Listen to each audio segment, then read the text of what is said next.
नमस्कार मेरे YouTube दोस्तों, कैसे हैं आप लोग। मैं चंदा साहनी अपने भक्ति चैनल RCK248 से आप सभी का हार्दिक स्वागत करती हूँ। राधे राधे। आज का विषय है धनतेरस। धनतेरस क्यों मनाई जाती है, इसी मनाने का क्या कारण है, क्या करें क्या ना करें, क्या खरीदें क्या नहीं खरीदें, धनतेरस की पूजा कैसे करें, यम का दीपक कैसे जलाएं और कब जलाएं, आइए सभी बातों का विशेष रूप से ध्यान रखते हुए जानते हैं। कार्तिक माह पूर्णिमा के कृष्ण पक्ष की त्रयोदशी तिथि के दिन समुद्र मंथन के समय भगवान धन्वंतरी अमृत कलश लेकर प्रकट हुए थे। इसलिए इस तिथि को धनतेरस या त्रयोदशी के रूप में जाना जाता है। भारत सरकार ने धनतेरस के राष्ट्रीय आयुर्वेद दिवस के रूप में मनाने का निर्णय किया है। धनतेरस कार्तिक कृष्ण त्रयोदशी जैन आगमन के धनतेरस को धनतेरस या धन्यतेरस भी कहते हैं। भगवान महावीर इस दिन तीसरे और चौथे दिन ध्यान में जाने के लिए योग निरोध के लिए चले गए थे। 3 दिन के ध्यान के बाद यह निरोध करते हुए दीपावली के दिन निर्वाण का प्राप्त हुए। तभी से यह दिन धनतेरस के नाम से प्रसिद्ध हुआ।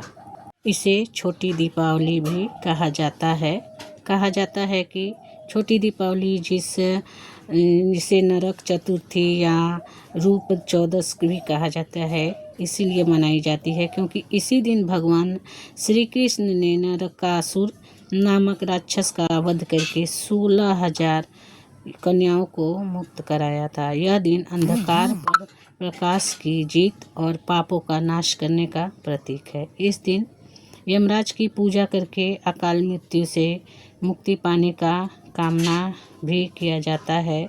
मुख्य कारण नरकासुर का वध। भगवान कृष्ण ने नरकासुर का वध करके बुराई पर अच्छाई की जीत का जश्न मनाया। 16,000 कन्याओं की मुक्ति। नरकासुर ने 16,000 कन्याओं का हरण कर उन्हें बंदी बना रखा था, जिन्हें कृष्ण ने मुक्त कराया। अकाल मृत्यु से मुक्ति। यमराज की पूजा करने से अकाल मृत्यु का भय कम होता है। इस नरक से मुक्ति मिलती है, पापों का नाश होता है।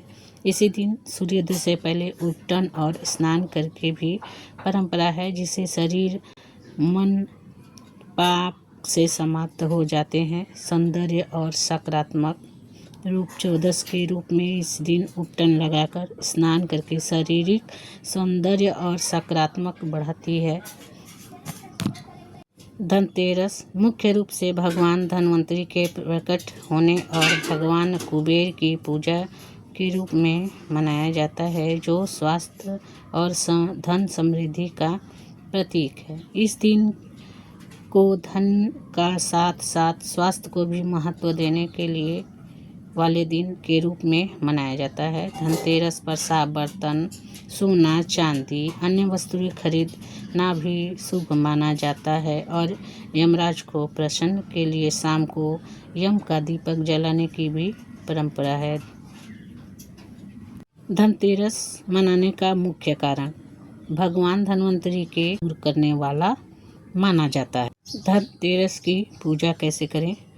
पास में एक कलश की स्थापना करें। माना जाता है कि धनतेरस पर की गई कलश स्थापना से घर में सुख समृद्धि आती है। इसके बाद चौकी पर माँ लक्ष्मी, भगवान धन्वंतरी, कुबेर और गणेश जी की मूर्ति या तस्वीर को रखें और इन लोगों को हल्दी, चंदन, कुमकुम, पान, फूल, माला, अक्षत, धूप बत्ती, मिठाई अर्पित करें और यम का दीपक धनतेरस या नरक चतुर्थी पर जलाया जाता है। इसे अकाल मृत्यु के भय से बचने, लंबी आयु और स्वास्थ्य के लिए प्राप्ति के लिए जलाया जाता है। दीपक को घर के बाहर मुख्य द्वार से के पास दक्षिण दिशा में जलाया जाता है, क्योंकि दक्षिण दिशा यमराज की दिशा मानी जाती है। इसका मुख्य दिन है धनतेरस या नरक चतुर्थी के दिन सूर्यास्त के बाद। सावधानी, यह 1-2 दिन नहीं बल्कि पूरे वर्ष के एक बार इस दिन मनाया जाता है ताकि आप और आपका परिवार अकाल मृत्यु के भय से मुक्त रहे। धन्यवाद। अगर आपको यह जानकारी अच्छे लगे तो प्लीज़ लाइक, सब्सक्राइब और कमेंट करना ना भूलें। Thank you so much. बहुत बहुत धन्यवाद आप लोगों का। आशा करती हूँ आप लोग को यह पसंद आया होगा।